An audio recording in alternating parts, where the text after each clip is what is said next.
Okay, this is a tutorial on how to make this 5-inch boutique hair bow with a tail for monogramming.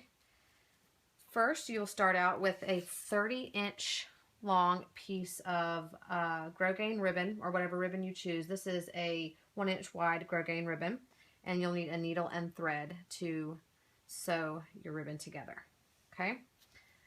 You first start by making your first loop, and you'll have to play around with this to see how big your loops need to be so that you make sure they're even. But you make your first loop. Hold it tight with your thumb and forefinger. You take your bottom piece and loop it around so half of your bow looks like this. Hold that together with your thumb and forefinger. Take this other piece, make another loop the same size as your top loop, and you're going to tuck it in between your first two pieces. So it should look like that. You have this long tail hanging off. You're going to make your final loop, and instead of tucking it under like you would with a bow with no tails, you're going to loop it over, and so it's going to hang over this loop right here, your first loop. And now you have your bow, and it's time to sew it together.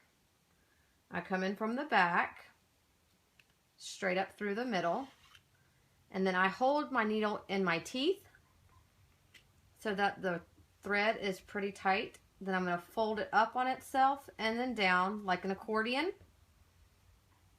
Pinch it together with my fingers, and then I just wrap my thread around until I feel like it's really tight.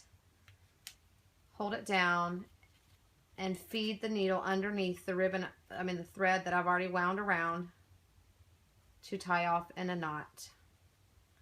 Let me do that, and then you'll be able to see the finished bow. And then of course you'll need to wrap a ribbon around the center to cover up the thread.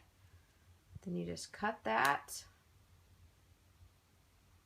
If I can get it. Fluff your bow up. There is your finished bow, and you have your tail for monogramming. You can monogram what you need to and then cut the rest off, and of course heat seal it. That's it.